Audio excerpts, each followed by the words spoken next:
publicitate și povestim iarăși. Partea a doua a emisiunii și o să vorbim despre un lucru despre care trebuia să vorbească de la început, în toate televiziunile și știți foarte bine, da? 7 octombrie. 7 octombrie ar fi trebuit să ne destabilizeze emoțional. Știu, există legi și probabil nu numai la noi în țară și de obicei sunt puse ca să ne protejeze. Aceste detalii vă pot afecta emoțional. Trebuie să scrie uneori pe ecran. Da? Ei bine, aș fi vrut să se eludeze legea. Pe baza unei legi de bun simț care trebuia să ne retrezească în noi ființa umană, fibra umană. Da? Aș fi vrut ca acel film făcut după tot felul de înregistrări ale teroriștilor Hamas, aș fi vrut să fie pe toate televizoarele din lumea civilizată. Pentru că asistăm la un val de antisemitism după atacul teroriștilor Hamas din 7 octombrie. În loc să fim speriați că încă nu am înțeles ce înseamnă antisemitismul, xenofobia, ura, furia, parcă suntem liniștiți.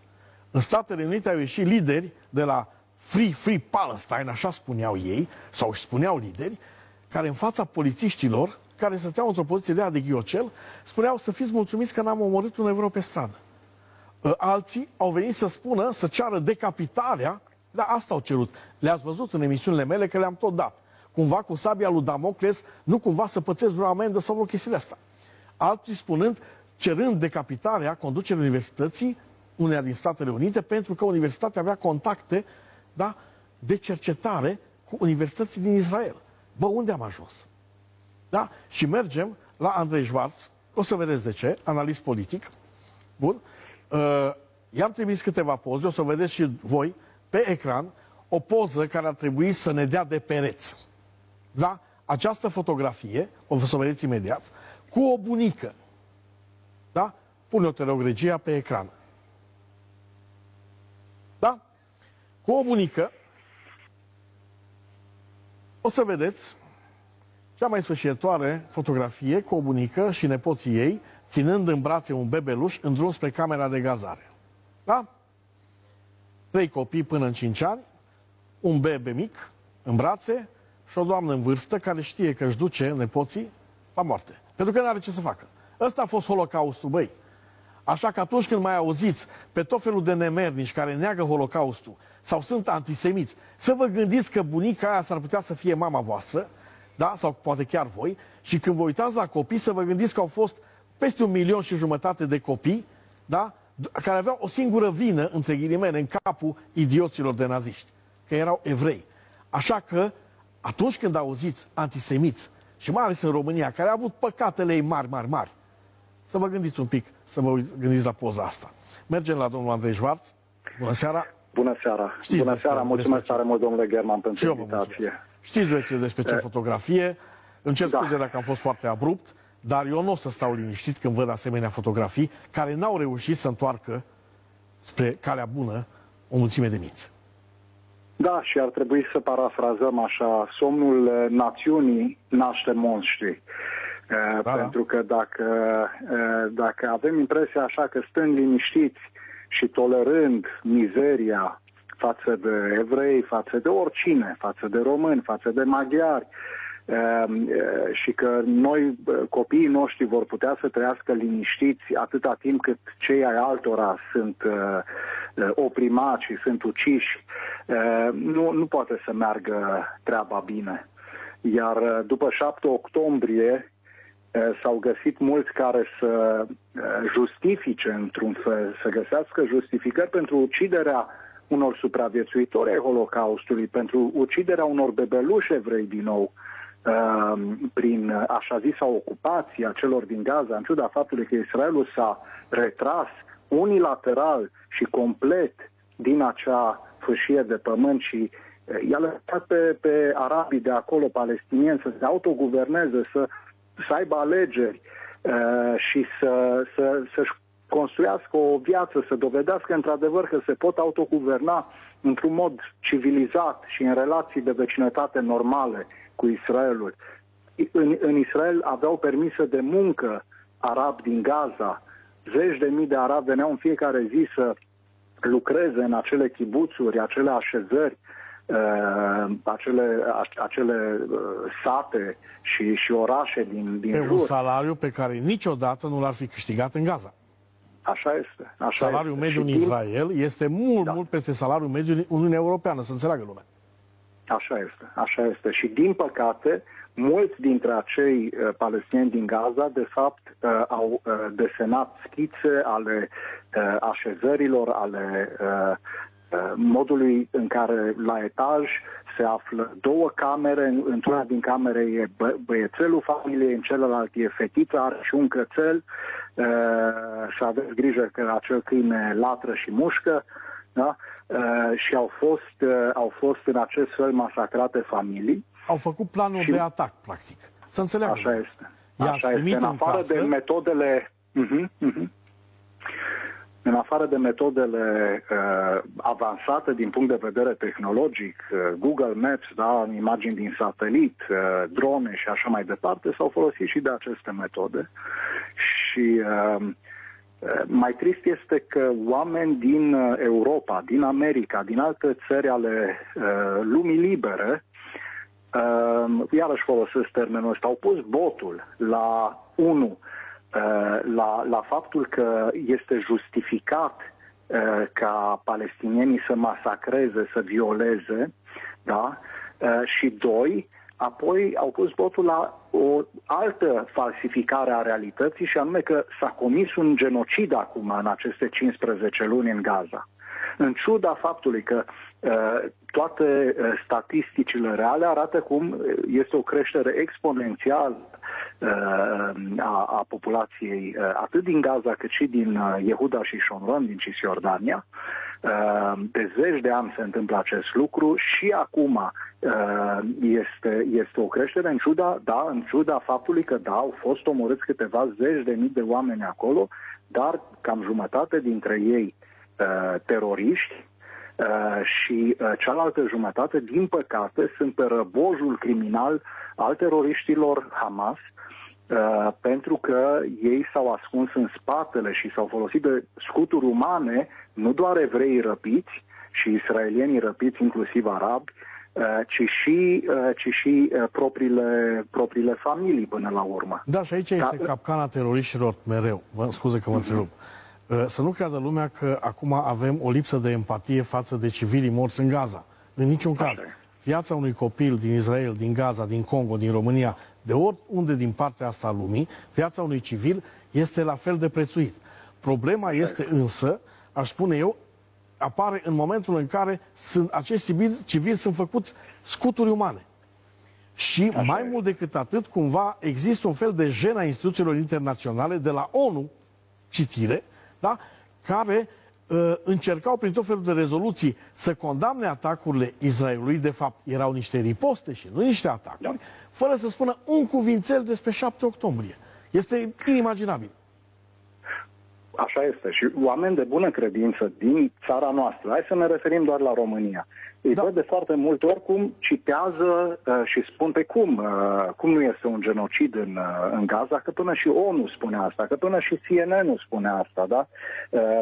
Și așa, logica spune că așa ar trebui să fie lucrurile. Dacă Națiunile Unite spun ceva, păi așa este. Dacă cel mai cunoscut post, cel care în anii 90 a fost primul post mare la nivel internațional, inclusiv în România, de după Revoluție la care am avut acces, păi aia e realitatea, dar din păcate nu e așa.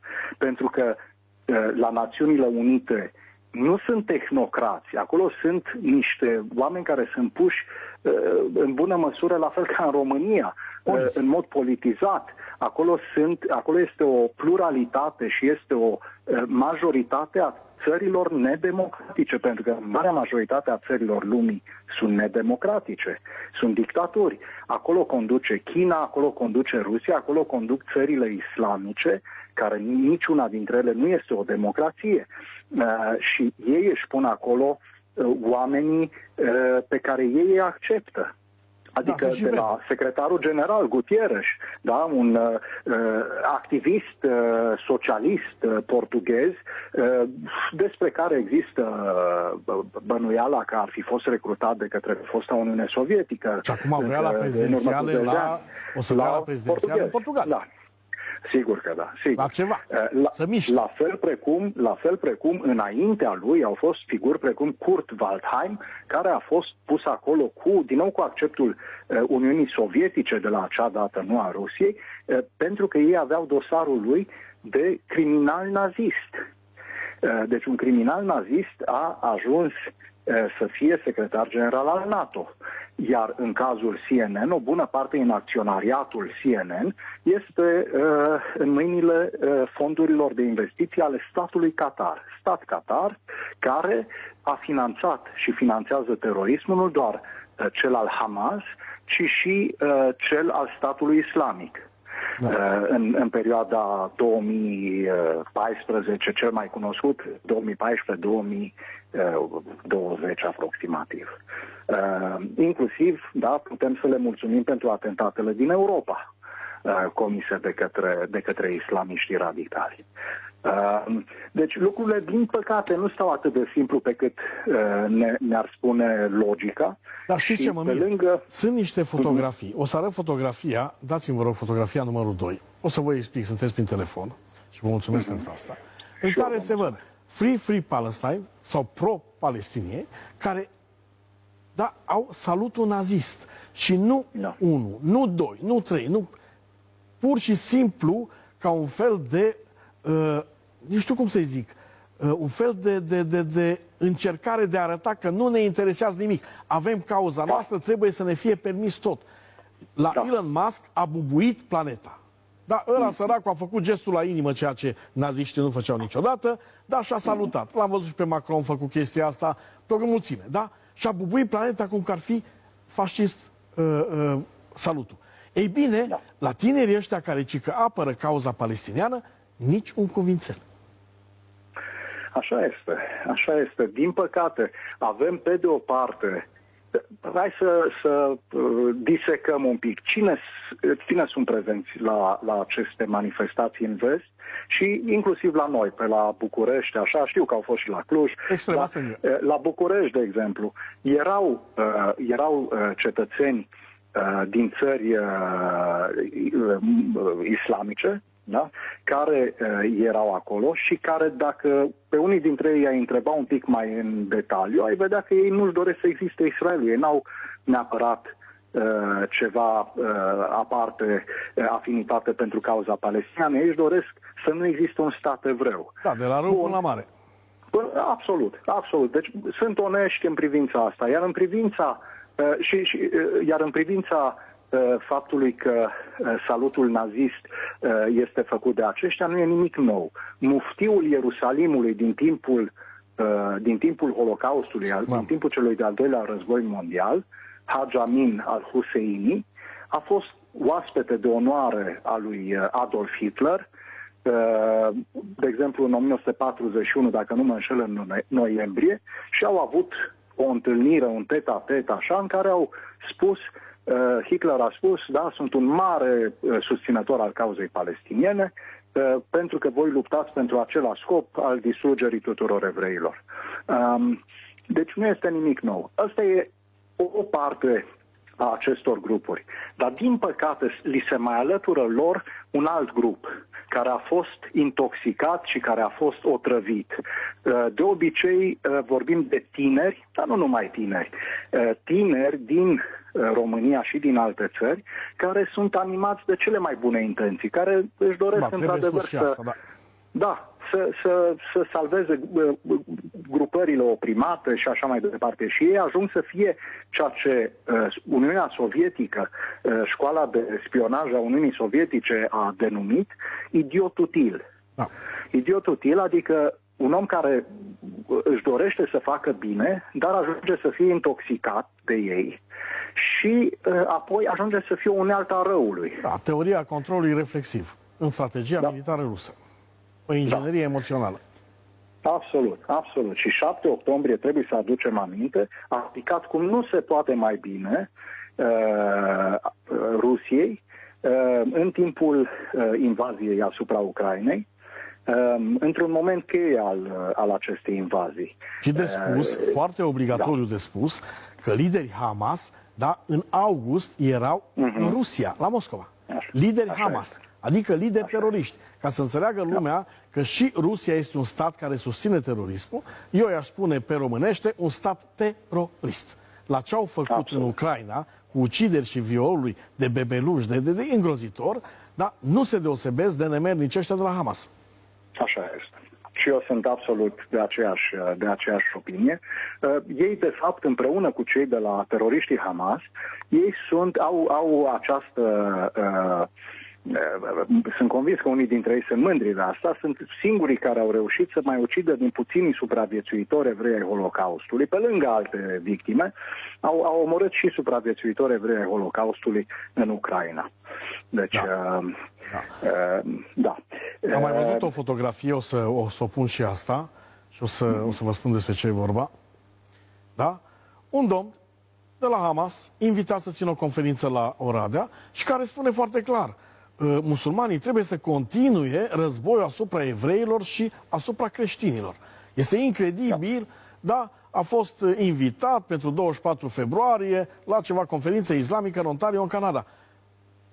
Ăla va intra în Canada? Ăla are drept de intrare într-un stat democratic? Ăla ar trebui înfășurat în celofan rapid și pus la păstrare pentru tot restul vieții, la pușcărie.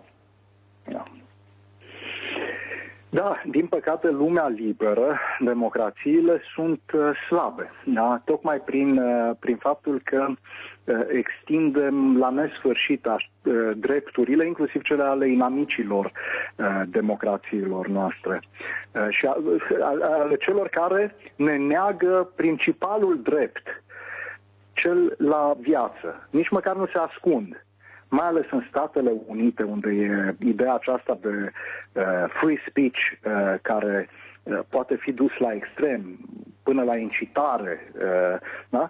Ei pot să spun orice. Acolo există și partid nazist, există partid comunist, bineînțeles, există grupări din acestea teroriste care fac afirmații. Dar știți ce, domnule German? La Londra, lângă Buckingham Palace, era o moschee și este o moschee, așa, în care în fiecare vineri și nu numai, se spunea că trebuie să fie omorâtă regina. Trebuie distrusă Marea Britanie, dar și omorâtă regina, pe vremea când săraca mai trăia. Da? Și nu prea s-a făcut ce trebuia. Nu au intrat peste ei cu trupele de contraterorism și poliție și astea. În virtutea aceea. Eu aș fi ras până la temelie moscheea aia și dacă n-ar fi ieșit, aș fi rascut-o cu ei, fără nicio problemă. Că până la urmă vii într-o țară, respecti democrația. Și sunt curios dacă... Mie nu-mi place neapărat Trump, nu sunt fan Trump. Dar eu undeva am o mică așa convingere că lucrurile se vor schimba. Pentru că ce a lipsit a fost discursul foarte ferm împotriva nemernicilor ăstora. Da, sunt de acord. Din păcate trebuie să ne adaptăm realității. Ar fi foarte frumos. Ar fi foarte frumos. Îi mai aud pe unii noi, mai auzim că spun, măi, n-ar trebui să existe granițe. Da? Toți oamenii se nasc la fel și mor la fel. Așa este. N-ar trebui să existe granițe. Dar ce facem dacă brusc spunem nu mai există granițe, nu mai există armată, nu mai există nimica? Păi devenim, lupii sar pe noi și ne mănâncă. Da? Atâta așteaptă. Atâta așteaptă. Și când mai vedem mesaje din acestea pseudo-pacifiste, de fapt sunt mesaje defetiste ale unora care sunt infiltrați tocmai de ruși, de chinezi, de catarezi, de iranieni și așa mai departe. Nu, și deja vin cu niște simboluri și culmea, autoritățile acceptă. Și a patra fotografie, și o să rog regia să o dea mare pe ecran, pentru că o să vedeți acolo, da? Salutul nazist și dă o mai mare pe ecran, regia, da? Mai mare, că o să vedeți și o svastică la un moment dat, da? Acolo unde e încercuit, mai mare dacă poți să-mi dai, ok? E făcut, ok, nu se poate că e făcut video, dar vedeți foarte clar. Și autoritățile care ar trebui să intervină, dar cum să faci chestia asta în Germania ca german, înseamnă 5 ani de pușcărie. Un salut nazist înseamnă 2 săptămâni în fața judecătorului, 5 ani la Zuhaus. Da, la pușcărie. Ăstora nu li se întâmplă nimic. Vai, dar cum să li se întâmple nimic sărăcuții? La pușcărie, băieți, la pușcărie. Nu putem să ne mirăm de consecințele lipsei de acțiune decisive în combaterea asemenea mișcări, care până la urmă sunt destructive pentru societate. Să nu creadă cineva, hai să revenim la România. Mai sunt aici poate 2000 de evrei. Da? Într-o populație, într-adevăr, care și ea, populația generală, e în scădere, din păcate. Dar, da, să zicem că avem 19 milioane acum de persoane care locuiesc în țara noastră. Problema antisemitismului nu e o problemă a acestor 2000 de evrei. E o problemă a societății. Dacă de multe ori văd asta și din nou vă felicit pentru că abordați aceste subiecte, pentru că de multe ori văd că este ceva declarație antisemită sau declarație de sprijin a ucigașilor lui Iorga, da? Ai lui Călinescu și așa mai departe. Și se spune imediat, măi, ce părere au evrei despre declarație? Hai să-i întrebăm pe ei. Hai să vedem. Nu-i preocupă numai pe evrei glorificarea criminalilor legionari. Este doar, în engleză se spune că este această formulă că este canarul din mină. Da? Evreul e canarul din mină. Pentru că minerii pe vremuri își luau câte un canar așa într-o colivie și dacă cumva manifesta ceva, fiind un organism foarte sensibil, dacă manifesta deja ceva, nu știu, leșina, da, sau murea, deja era clar că e pericol, că nu mai e oxigen, că repede trebuie să fugă și trebuie să oameni. încheiem, mai avem doar 15 secunde, 10-15 secunde, să le amintesc numai 7 telespectatorilor. Vă mulțumesc tare, tare mult. 1. Luați jurnalul Mihail Sebastian să vedeți ce înseamnă neacceptarea, să vedeți ce înseamnă neacceptarea dreptului la diferență. 1. Și 2. Când mai cumpărați câte un dicționar de la că vă cere copilul la școală, știi, mi-a zis să vin cu dicționarul limbii române, să știți că primul dicționar al limbii române l-a făcut Lazar Șeineanu, cel căruia i s-a refuzat de nu știu câte ori, da, cetățenia română. Și a plecat la Paris. Și acolo la Paris, în Franța, o să vedeți o catedră la Facultatea de Literatură care se numește Lazar Șeineanu. Fiica lui, care putea să fie o valoare pentru România, a ajuns un star la Hollywood. Asta înseamnă că nu înțelegi diferența, nu o accepti și mai mult o alungi. Ca să înțelegeți de ce fac asemenea emisiuni. Ca să înțelegeți că toți suntem egali, indiferent de religie, da? De culoare, de etnie sau altceva. O seară minunată!